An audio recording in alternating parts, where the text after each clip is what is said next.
नमस्कार दोस्तों, जय हिंद जय भारत। दोस्तों, यह वीडियो कक्षा 12 के विद्यार्थियों के लिए है। आप किसी भी बोर्ड से हो, UP board, MP board, Bihar board, Assam board, Rajasthan board, किसी भी बोर्ड से हो, इसमें आपको बहुत ही इंपॉर्टेंट टॉपिक हल कराया गया है। Long question answer. Long question answer 7 number का आता है। 2 दिया रहेगा, कोई ये करना होता है। 2 में से कोई ये कर दीजिएगा, आप 7 नंबर कन्फर्म है। और जो क्वेश्चन आंसर हम इसमें सॉल्व कराएंगे, हर लेसन से इंपॉर्टेंट यानी बहुत ही महत्वपूर्ण क्वेश्चन आंसर हल कराया है हमने। इसमें रट्टा मारने की कोई जरूरत नहीं है। इसको यदि आप समझ लेते हैं, इसमें कहानी क्या है और क्या करना है, हिंदी में यदि आप इसको एक्सप्लेन कर लेते हैं, तो मेरा दावा है कि आप इंग्लिश एकदम पक्का 7 नंबर का कर पाएंगे। ये क्वेश्चन आंसर लॉन्ग वाला कोई हार्ड नहीं है। बस आप क्वेश्चन आंसर देखिए, स्क्रीन शॉट ले लीजिएगा, लेकिन लास्ट में आपको मौका देंगे, पहले इसको समझिए। लोग स्क्रीन शॉट मारकर भागना चाहते हैं। आप 5 मिनट, 2 मिनट, 10 मिनट समय निकालकर इसकी हिंदी समझ लीजिए। उसके बाद इतना तो गारंटी है कि आप इसको करके आएंगे। ठीक है, चलिए बिना देरी के हम स्टार्ट करते हैं। पहला लेसन है last spring stories of stolen childhood. Last spring माने खोया हुआ बसंत, स्टोरेज माने कहानियां ऑफ स्टोलन चाइल्डहुड यानी बचपन की चोरी हुई कहानियां, उसी को बोला है लास्ट स्प्रिंग। इसका पहला क्वेश्चन ये है, mention the hazards of working in the glass bangles industry. Mention माने वर्णन कीजिए, द हजार्ड्स यानी जोखिम का या घटना का जो डर होता है, ऑफ वर्किंग काम करने वालों का, in the glass bangles factory कहने का मतलब ग्लास यानी कांच के चूड़ियां बनाने वाले उद्योग में, यानी जो कांच की चूड़ियां बनाने का जो उद्योग होता है उसमें काम करने वाले लोगों को जोखिम का वर्णन कीजिए। ठीक है, अब देखिए इसका आंसर बहुत ही सरल तरीके से हम समझाएंगे। इसका आंसर क्या होगा, आराम से आप देखिए, हाइलाइटर की यूज मत कीजिएगा एग्जाम में आप, ठीक है ना। देखिए इसका आंसर है, द बेंगल्स मेकर्स यानी चूड़ी बनाने वाले लोग, आ फिरोजाबाद के, आर हैं द पुअर गरीब पीपुल लोग। ठीक है, यानी बेंगल चूड़ी बनाने वाले, फिरोजाबाद के चूड़ी बनाने वाले लोग, आर माने हैं द पुअर पीपुल गरीब लोग।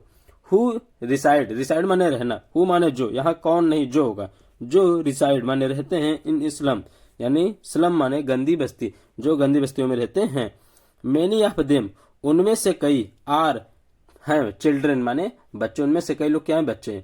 Who work near hot furnace, who माने जो, वर्क माने काम करते हैं, नियर माने पास, हॉट फर्नेस गर्म भट्टी के पास या तापित भट्टी के पास, यानी जो भट्टियां गर्म हो जाती हैं उसके पास जो लोग काम करते हैं, कौन, बच्चे लोग।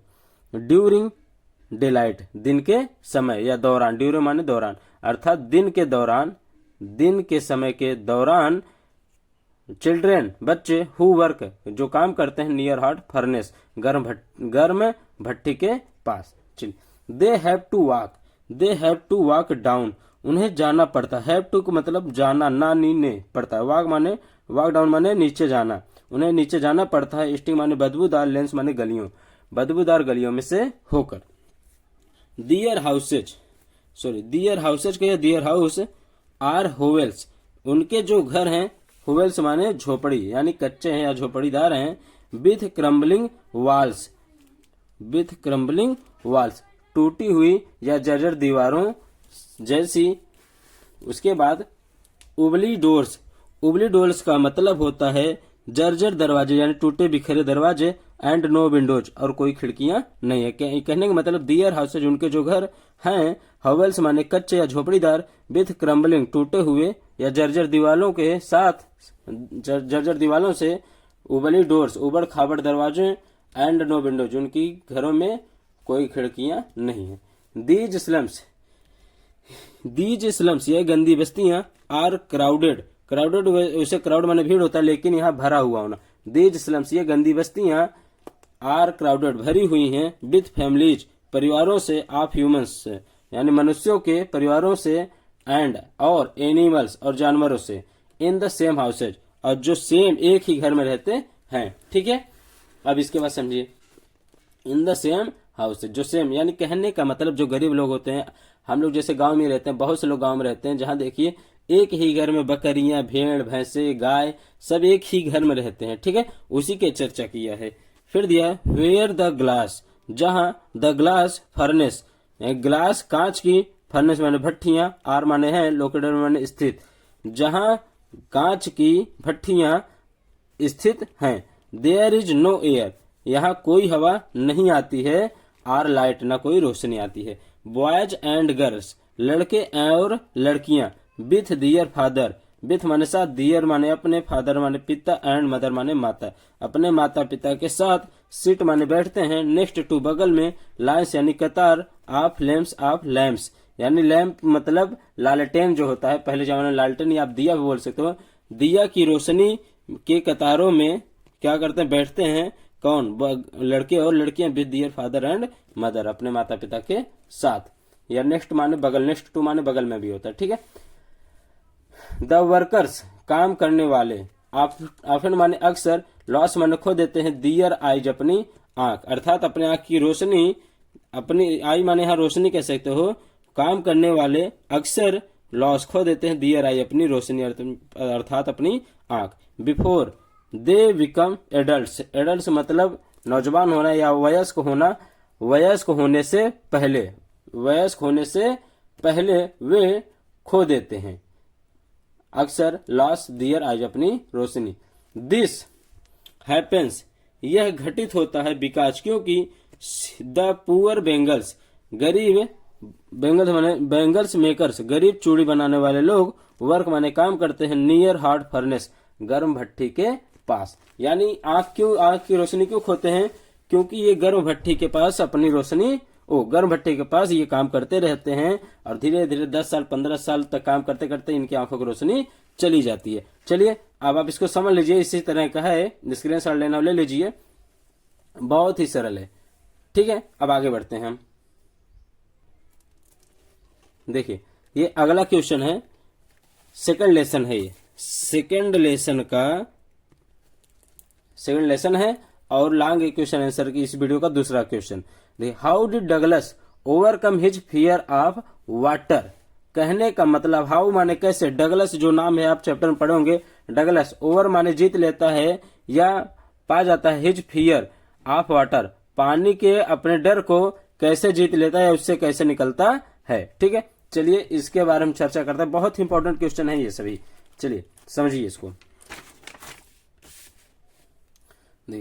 एट फर्स्ट माने शुरुआत में, एट फर्स्ट का मतलब शुरुआत में, डगलस ट्राइड, डगलस क्या करता है, कोशिश करता है, टू ओवरकम निकलने का, his fear of water on his own यानी खुद से अपने आप को, अपने डर पानी के यानी पानी के अपने डर को ओवरकम माने निकालना चाहता है, निकालने की कोशिश करता है। बट लेकिन व्हेन जब दिस फेल्ड, वह फेल हो जाता है, असफल हो जाता है, ही गाट एन इंस्ट्रक्टर फॉर हिमसेल्फ, वह क्या करता है, एक प्रशिक्षक फॉर हिमसेल्फ अपने आप को सिखाने के लिए, यानी देखो इसको समझिए, बट लेकिन व्हेन जब ही दिस फेल्ड, वह यह असफल होता है, he got an instructor for himself who worked on Douglas fear, वह प्रशिक्षक को बुलाता है या खोजता है, फॉर हिमसेल्फ अपने आप के लिए, हु जो वर्क माने काम करते हैं, on Douglas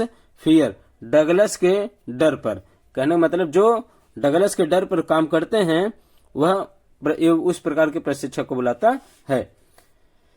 with his help, उनकी सहायता से, हिज मतलब प्रशिक्षकों की सहायता से, विथ हिज हेल्प प्रशिक्षकों की सहायता से, उनकी सहायता से, डगलस बिगेन डगलस प्रारंभ करता है, लर्निंग सीखना, टू स्विम तैरना, इन वाटर पानी में, अर्थात प्रशिक्षकों की सहायता से डगलस प्रारंभ करता है लर्निंग सीखना, टू स्विम तैरना, इन वाटर, ठीक है। आफ्टर दिस इसके बाद, ही प्रैक्टिस्ड वह अभ्यास करता है, एक्सहेलिंग इनहेलिंग, एक्सहेलिंग मतलब सांस छोड़ना सांस लेना, यानी सांस छोड़ना और सांस लेना का अभ्यास करता है वह, इन वाटर पानी में।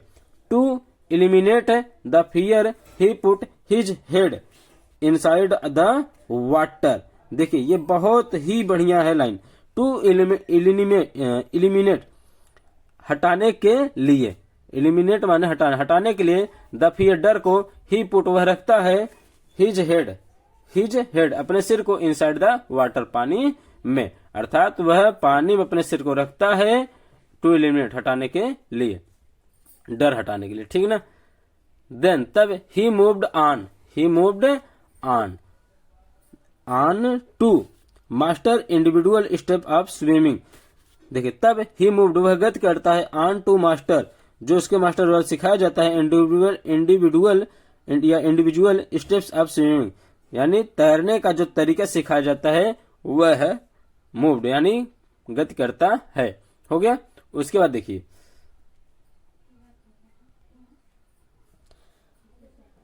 फाइनली अंततः ही गाट अ कंप्लीट एक्सपीरियंस। फाइनली अंततः ही गाट, वह पाता है, एक कंप्लीट, एक पूर्ण अनुभव, एक्सपीरियंस माने अनुभव। ठीक है। आप स्विमिंग, तैरने का, by his instructor. By his instructor मतलब उसके जो सिखाने वाले लोग होते हैं, प्रशिक्षक के साथ, प्रशिक्षक के साथ या द्वारा वह एक कंप्लीट यानी पूर्ण अनुभव तैरने का प्राप्त करता है।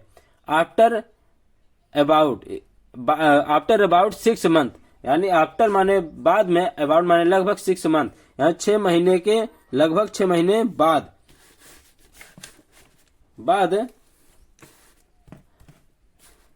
Douglas could not only swim well but was also free of his fear. कहने का मतलब ही है कि लगभग 6 महीने के बाद Douglas could not only swim, Douglas केवल तैर नहीं सकता अच्छे से, बल्कि was also free of his fears, वह अपने डर से मुक्त हो जाता है, वह अपने डर से भी मुक्त हो जाता है, अपने डर से। ठीक है ना। सिर्फ वो अच्छे से तैरना ही नहीं सीखा, और क्या सीखा, हिज फियर, अपने डर को अब मुक्त कर लिया भी। ठीक है। He swam alone in the pool, वह तालाब में, एलोन माने अकेले, तैरने लगा। He went to Lake Wentworth to drive, वह गोता लगाने के लिए वेंटवर्थ झील में गया। ही ट्राइड, उसने कोशिश किया, एवरी पॉसिबल, हर संभव स्ट्रोक, तरीका। ही लर्न, जो उसने सीखा था, लर्न माने सीखना। ही साउटेड, वह चिल्लाया, विथ जॉय, आनंद से या उत्साह से। He had conquered his fear of water, यानी ही हैड कंक्रीड, वह विजय पा लिया है, हिज फियर ऑफ वाटर, अपने पानी के डर पर। ठीक है ना। बहुत ही सरल है, इसको आप समझ लिए होंगे, दोबारा तिबारा देख लीजिएगा, हिंदी आपको समझना है बस। ठीक है ना। चैप्टर है द रेड रैप, यानी तीसरा चैप्टर है द रेड रैप। उसमें एक बहुत इंपॉर्टेंट क्वेश्चन है, तीसरा, इस वीडियो का तीसरा क्वेश्चन भी है। देखिए, बहुत ही सरल क्वेश्चन है, बस लोगों को समझने की फेर हो जाता है। कहने का मतलब, ये जो क्वेश्चन है बहुत ही घुमा फिरा के पूछ सकता है। मतलब कहने का मतलब, देखिए इसका पहले समझिए। व्हाट हैपेंड, क्या घटित हुआ, विथ द स्ट्रेंजर, अजनबी के साथ, at the iron masters house. कहने का मतलब, आयरन मास्टर यानी लोहे का जो कारखाने का मालिक था, उसके घर पर अजनबी के साथ क्या घटित हुआ। हाउ वाज ही ट्रीटेड, यानी उसके साथ कैसा व्यवहार किया गया, by Edla Williamson, Edla Williamson के द्वारा उसके साथ कैसा व्यवहार किया गया। अब इसको कई तरीके से पूछ सकता है। कहने का मतलब, आयरन मास्टर ने पेडलर यानी फेरी वाले से अच्छा व्यवहार क्यों किया, व्यवहार किया तो कैसा व्यवहार किया। ठीक है ना। एडला विलियमसन सब कुछ जानने के बाद उसके साथ कैसा व्यवहार की। ये सिर्फ व्यवहार से रिलेटेड यानी ट्रीट या फिर बिहेवियर से रिलेटेड क्वेश्चन आएगा, घुमा फिरा कर पूछ सकता है। चलिए समझते हैं इसका आंसर क्या होगा। देखिए, the iron masters, iron master लोहे का कारखाने के जो मालिक है, ट्रेड्स माने व्यवहार करता है, द पेडलर अजनबी से, इन अ काइंड मैनर, बहुत ही दयालुता जैसे व्यवहार करता है, यानी बहुत ही अच्छा व्यवहार करता है। किससे, द पेडलर, पेडलर से। अब देखिए, the peddler is एस्टोनिस्ट, peddler is एस्टोनिस्ट का मतलब होता है आश्चर्यचकित होना। पेडलर जो है उसे आश्चर्यचकित हुआ, बाय दिस वंडरफुल ट्रीटमेंट, इस आश्चर्यजनक व्यवहार से, इस आश्चर्यजनक व्यवहार से। द पेडलर इज एस्टोनिस्ट, फेरी वाला आश्चर्यचकित हुआ। उसके बाद दिया है ऑफ द आयरन मास्टर, यानी आयरन मास्टर के इस आश्चर्यचकित व्यवहार से पेडलर इज एस्टोनिस्ट, आश्चर्यचकित हुआ। द काइंडनेस शो, यानी जो दयालुता दिखाई गई, प्रकट की गई, बाय द आयरन मास्टर के द्वारा, was not his natural behaviour, यह उसका प्राकृतिक यानी उसका जो रेगुलर का बिहेवियर है वह नहीं था। पता नहीं आज ही क्यों अच्छा बिहेवियर कर रहा था, यानी काइंडनेस बिहेवियर, ये जो दयालुता वाला व्यवहार दिखाया गया बाय द आयरन मास्टर के द्वारा, was not his natural behaviour, यह उसका वास्तविक यानी प्राकृतिक बिहेवियर नहीं था। बट लेकिन इट वाज ड्यू टू, लेकिन यह था ड्यू टू माने कारण, के कारण, मिसअंडरस्टैंडिंग यानी गलत फहमी के कारण। Because he taught that peddler was his old regimental comrade, कहने का मतलब क्योंकि यह गलत फहमी के कारण यह था, ड्यू टू माने के कारण, मिसअंडरस्टैंडिंग यानी गलत फहमी के कारण था। बिकॉज क्योंकि ही थॉट उसने सोचा था, दैट की पेडलर वाज यानी जो फेरी वाला था, his old regimental comrade, regimental का मतलब सैनिक, कॉमरेड माने साथी या मित्र, कहने का मतलब पेडलर ने सोचा, ही थॉट उसने सोचा कि फेरी वाला यानी जो फेरी वाला है, हिज ओल्ड उसका पुराना, ओल्ड माने पुराना, रेजिमेंटल कॉमरेड यानी सैनिक मित्र या सैनिक साथी है या था। अब देखिए आगे। सो इसलिए the iron master and his daughter Edla यहाँ एडला विलियमसन पूरा हमने नाम नहीं यूज किया है, सिर्फ उसका आधे नाम। इसलिए the iron master and his daughter, इसलिए आयरन मास्टर और उसकी पुत्री एडला वेलकम स्वागत करते हैं द दो बार हो गया, द पेडलर फेरी वाले का, इवन माने भी, वेन माने जब, they find out the truth, even माने जब, दे वे पाते हैं इस सत्य को, she does not misbehave with him, वह यानी कौन, सी माने वह यानी एडला जब सत्य जान जाती है, द ट्रूथ फाइंड माने पता लगा लेती है सत्य का, सी डज नॉट मिसबिहेव वह उसके साथ, विथ हिम उसके साथ गलत व्यवहार नहीं करती है। एज चूंकि एडला सेज एडला कहती है या सोचती है, दैट की we should not throw this person out of the house, we should not throw हम नहीं निकाल सकते हैं या हमें नहीं निकालना चाहिए, दिस पर्सन इस व्यक्ति को, आउट ऑफ द हाउस घर से बाहर, बिकॉज क्योंकि वी हैव इन्वाइटेड हमने आमंत्रित किया है, आवर सेल्फ्स यानी खुद से, ये दोनों एक में रहेगा, आवर सेल्फ्स, दिस पर्सन इस आदमी को, टू क्रिसमस क्रिसमस के त्योहार पर इस आदमी को, वी हमने आवर सेल्फ खुद से आमंत्रित यानी इन्वाइट किया है। ठीक है, इसलिए इसको हम बाहर नहीं निकाल सकते। चलिए आप इसको स्क्रीनशॉट लेना ले लीजिए, बहुत ही सरल है। ठीक है ना, इसकी कहानी एक दो बार यह वीडियो जरूर देखिएगा, आप समझ में आ जाएगा। ठीक है, चलिए अगला क्वेश्चन देखिए। अगला क्वेश्चन है इंडिगो चैप्टर से। इंडिगो चैप्टर मतलब चौथा चैप्टर। ठीक है, प्रोज के चौथे चैप्टर इंडिगो से यह क्वेश्चन है, बहुत ही इंपॉर्टेंट क्वेश्चन है, वेरी इंपॉर्टेंट क्वेश्चन। ठीक है, यह बहुत इंपॉर्टेंट क्वेश्चन है। What did Gandhi ji do for Champaran, Champaran कहाँ है, बिहार में। व्हाट माने क्या, गांधी जी डू माने करते हैं, फॉर चंपारण चंपारण के लिए, यानी गांधी जी चंपारण के लिए क्या करते हैं, या बिहार के लिए क्या करते हैं, या चंपारण जो एरिया है वहां पर राजकुमार शुक्ला जो है उनको बुलाते हैं, किस लिए बुलाते हैं, वहां की समस्या क्या है, इसी के बारे में यह भी क्वेश्चन कई तरीके से घुमा कर पूछ सकता है। और यही यह जो चौथा लेसन है, इसमें यह बहुत ही इंपॉर्टेंट क्वेश्चन है, बहुत ही सरल क्वेश्चन भी है और बहुत इंपॉर्टेंट क्वेश्चन है, हर बार आता है। ठीक है, चलिए इसको समझते हैं, ये चौथा लेसन कहता क्या है। क्वेश्चन इसका जो है देखिए, what did Gandhi ji do for Champaran, Gandhi ji क्या करते हैं फॉर चंपारण, चंपारण के लिए। समझिए, राजकुमार शुक्ला वाज, इसका आंसर है Rajkumar Shukla was sharecropper of Champaran. Rajkumar Shukla was माने थे या थे, अ शेयर क्रॉपर बटाईदार ऑफ चंपारण, चंपारण के, क्रॉप माने वैसे फसल होता है, यानी जो भी चीज होती है उसके बटाईदार हैं चंपारण के राजकुमार शुक्ला। ठीक है, he was a poor farmer, वह गरीब किसान थे, एंड इलिटरेचर और इलिटरेट माने अनपढ़। ठीक है, वह पुअर फार्मर गरीब किसान है और अनपढ़ है।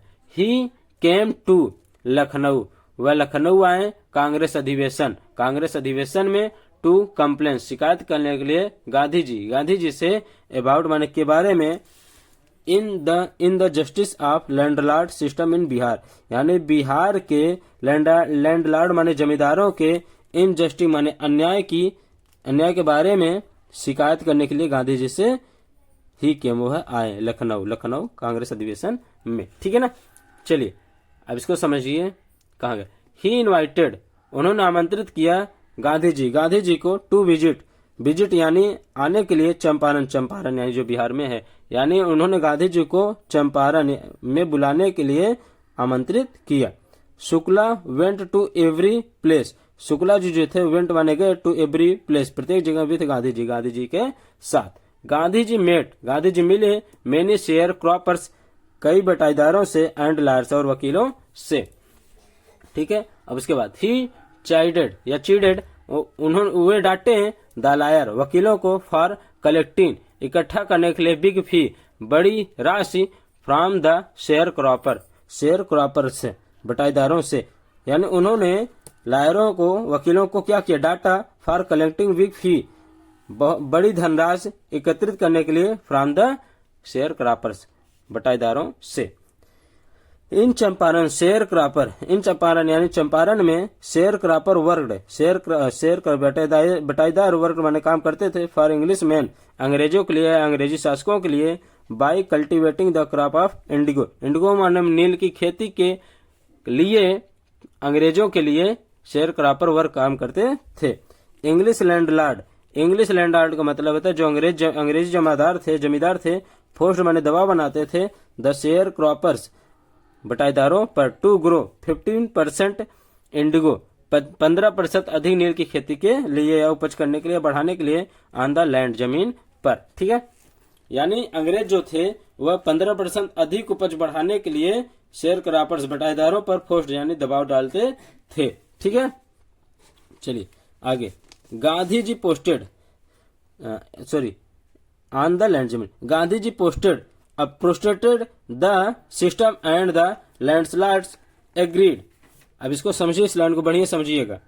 अब देखिए, Gandhi ji protested the system and the landlords agreed to refund to the extent of 25%। Now देखिए, फुल स्टॉप है ये। अब प्रोस्टेट का मतलब होता है